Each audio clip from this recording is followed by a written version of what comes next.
आज का हमारा टॉपिक कैटरेक है। इसको हिंदी में मोतियाबिंद कहा जाता है। आज हम इसको हिंदी नोट्स के साथ समझेंगे। यदि आप इंग्लिश में नोट्स चाहते हैं तो कमेंट करना, इंग्लिश नोट्स में भी इसको वीडियो बना लेंगे। नर्सिंग से रिलेटेड टॉपिक जो है उसके नोट्स यदि आप चाहते हैं तो नर्सिंग वेदा का टेलीग्राम चैनल है, उसको विजिट कीजिए। वहाँ पर आपको इंपॉर्टेंट टॉपिक जो है उसके नोट्स मिल जाएंगे। तो सबसे पहले बात करते हैं कैटरेक या मोतियाबिंद होता क्या है। कैटरेक या मोतियाबिंद को सामान्य भाषा में ओपेसिटी ऑफ द लेंस, मतलब नेत्र लेंस जो है उसका अपारदर्शी हो जाना और उसके कारण से देखने की जो क्षमता होती है उसमें कमी आती है या फिर अंधता मतलब ब्लाइंडनेस की स्थिति आती है और उसी स्थिति को कैटरेक कहते हैं।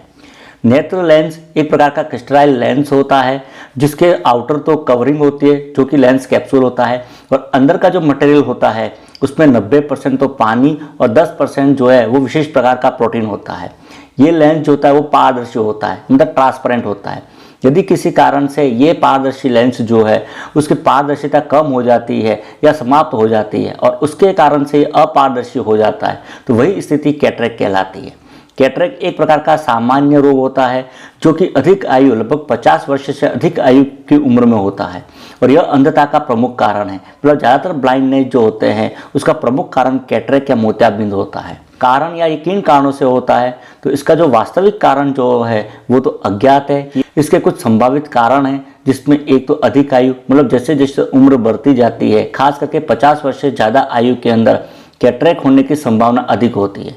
अधिक आयु होने पर लेंस जो है उसके अंदर का जो प्रोटीन होता है उसकी संरचना में बदलाव आता है और उस संरचना में बदलाव के कारण से भी वो अपारदर्शी हो सकता है। एक आँख की कोई बीमारियां है जैसे कि रेटिनल डी अटैचमेंट है, रेटिनाइटिस होता है जिसमें रेटिना में इन्फ्लामेशन हो जाता है तो उसके कारण से भी लेंस जो इसके प्रोटीन की संरचना में बदलाव आता है और उसके कारण से भी कैटरेक हो सकता है। इसके अलावा कुछ शारीरिक बीमारियां हैं या सिस्टमेटिक डिसीज़ है जैसे कि गैलेक्टोसेमिया की कंडीशन है। गैलेक्टोसेमिया जिसमें ब्लड के अंदर मिल्क जो होता है उसकी मात्रा बढ़ जाती है। इसके अलावा एक डाउन सिंड्रोम है। इसके अलावा डायबिटीज़ जो है उसके कारण से, एक आंख में चोट लगना या आई ट्रॉमा के कारण से, ये चोट फिजिकल भी हो सकती है या केमिकल की हो सकती है। केमिकल जैसे कोई एसिड जो है वो या कोई केमिकल जो है वो आंख में गिर जाता है और उसके कारण से चोट लग जाए तो उसके कारण से भी हो सकता है। एक तेज रोशनी जो है उसके संपर्क में आने के कारण से, मतलब लंबे समय तक यदि ब्राइट लाइट जो होती है तेज रोशनी उसके संपर्क में आता है, जैसे कि वेल्डिंग का काम करने वाले है या इलेक्ट्रिसिटी जो है या फिर कोई मिल जो है उसमें काम करने वाला है या आँख के पास में काम करने वाले।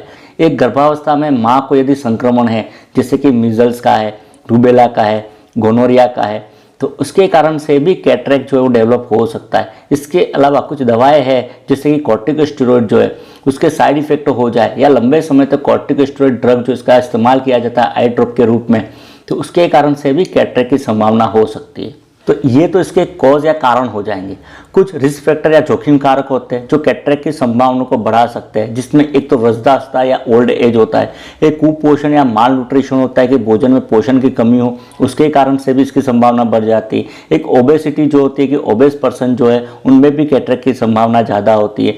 एक धूम्रपान करने वाला व्यक्ति जो है, धूम्रपान के कारण से धुआं जो होता है वो सीधा आई के कॉन्टेक्ट में आता है, उस धुएं के कारण से भी लेंस जो है वो डैमेज हो सकता है और उसमें डेवलप हो सकता है। इसके अलावा वायरल इन्फेक्शन जो है उसके कारण से या लंबे समय तक स्टेरॉइड का सेवन कर रहा है, एक रेडिएशन के संपर्क में आता है या रेडिएशन के प्रभाव के कारण से भी हो सकता है। एक पारिवारिक इतिहास, यदि फैमिली हिस्ट्री जो है मतलब परिवार में यदि किसी को कैटरेक है तो उसके कारण से भी कैटरेक की संभावना जो है वो ज़्यादा हो सकती है। तो ये तो रिस्क फैक्टर जो है वो हो जाएंगे। अब बात करते हैं कैटरेक जो इसकी पैथोफिजियोलॉजी की, ये एक्चुअली होता कैसे है। तो जैसे जैसे उम्र बढ़ती है तो उम्र के बढ़ने के कारण से या किसी और कारण से क्या होता है कि लेंस जो होता है, आई का जो लेंस होता है उसमें पानी और ऑक्सीजन की कमी हो जाती है। ऑक्सीजन और पानी की कमी के कारण से लेंस के अंदर जो प्रोटीन होता है उसकी संरचना में बदलाव आता है। एक तरह से लेंस में जो प्रोटीन है वो टूट जाता है। लेंस में प्रोटीन टूटने के कारण से क्या होता है कि लेंस जो है उसके अंदर सोडियम जो है वो और दूसरे आयन जैसे कैल्शियम है, क्लोराइड है, वो इन्फ्लक्स होता है उनका, मतलब वो आयन जो होते हैं वो लेंस के अंदर चले जाते हैं और उसके कारण से लेंस के अंदर सोडियम और अन्य आयन जो है उसकी मात्रा बढ़ जाती है। आयन्स की मात्रा बढ़ने के कारण से लेंस जो होता है वो दूधिया हो जाता है, मतलब ओपेक हो जाता है और उसके कारण से कैटरेक जो है वो हो सकता है। तो ये तो इसकी पैथोफिजियोलॉजी जो है वो हो जाएगी। नेक्स्ट है कैटरेक्ट, जो इसके क्लिनिकल फीचर मतलब इसमें क्या लक्षण दिखाई देते हैं। तो कैटरेक्ट जो होते हैं उसमें लेंस जो होता है वो दुधिया हो जाता है, और दुधिया होने के कारण से या अपारदर्शी होने के कारण से शुरुआत में तो धुंधला दिखाई देने की समस्या हो सकती है, मतलब ब्लर विजन जो होता है वो हो सकता है। इसके अलावा एक दोहरे बिंब जो है डाइप्लोप्लिया वो दिखाई दे सकता है, मतलब कोई भी चीज़ जो है वो दो दो दिखाई देने लग जाती है। एक प्रकाश से भय या फोटोफोबिया हो सकता है कि रोशनी के कारण से उसको इरिटेशन होने लगता है, तेज रोशनी गिरने पर एक आंखें जो होती है चक्काचौंध हो जाती है, वो वाली स्थिति हो सकती है। इसके अलावा नेत्र लेंस जो होता है वो धुंधला, दुधिया या सफ़ेद मोती जैसे दिखाई देने लगता है, उसको क्लाउडी लेंस कहा जाता है। तो क्लाउडी लेंस जो है वो हो सकता है। इसके अलावा चश्मे के नंबर जो है वो बार बार बदलते रहते हैं, क्योंकि लेंस जो है उसकी थिकनेस जो है उसमें बदलाव होते रहते हैं, तो उसके कारण से रिफ्रैक्टर एरर मतलब चश्मे के नंबर जो है वो बार बार बदल सकते हैं। अत्यधिक प्रॉब्लम होने पर कॉर्निया के अंदर अल्सर जो है वो भी हो सकता है। इसके अलावा लेंस जो होता है पूर्ण रूप से अगदी अपारदर्शी हो जाता है, ओपेक हो जाता है, तो उसके कारण से रिफ्रैक्शन नहीं हो पाएगा और दिखाई देना बंद हो जाएगा, मतलब एक तरह से ब्लाइंडनेस या अंधता जो है वो हो सकता है। तो ये तो इसके क्लिनिकल फीचर या चिकित्सीय लक्षण जो होते हैं वो हो जाएंगे। अगला फिर इसकी बात करते हैं डायग्नोस्टिक इवैल्यूएशन या इसका निदान कैसे किया जाता है। तो कैटरेक्ट जो है उसमें मुख्य रूप से एक तो फिजिकल एग्जामिनेशन जो है या इंस्पेक्शन किया जाता है। इंस्पेक्शन करने पर आई के अंदर कैटरेक्ट जो होता है वो स्पष्ट रूप से दिखाई देता है। आई के अंदर कैटरेक्ट जो होता है वो सफ़ेद मोती के रूप में दिखाई देता है, इसके द्वारा इसको डायग्नोस किया जाता है। एक ऑप्थेल्मोस्कोपी जो है वो की जाती है। ऑप्थेल्मोस्कोपी के द्वारा लेंस जो है उसको विजुअलाइज किया जाता है। इसमें लेंस जो होता है वो क्लाउडी मतलब दूधिया लेंस जो है वो दिखाई देता है। इसके अलावा और एग्जामिनेशन स्लिट लैम्प टेस्ट जो है वो किया जाता है, उसके द्वारा भी इसको डायग्नोस किया जाता है। ये तो इसका डायग्नोसिस जो होता है वो हो जाएगा।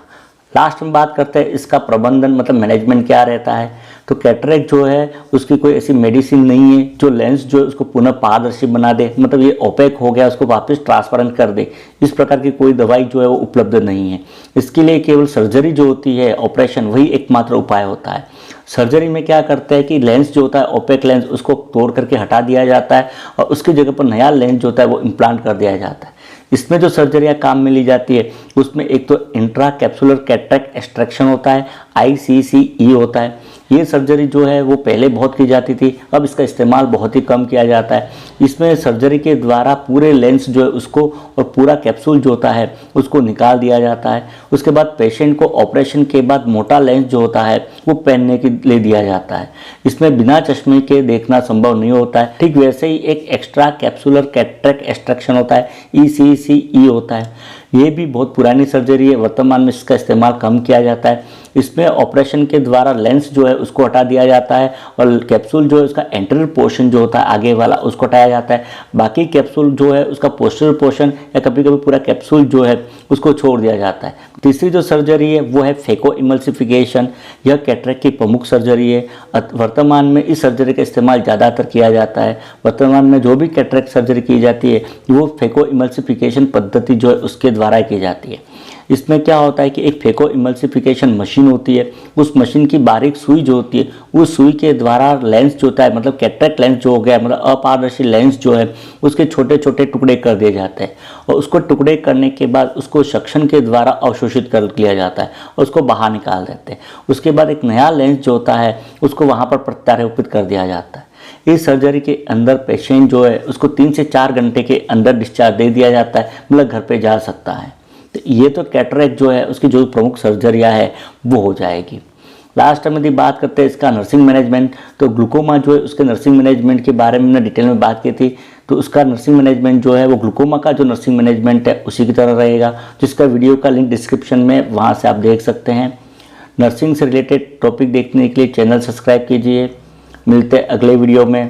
Thank you.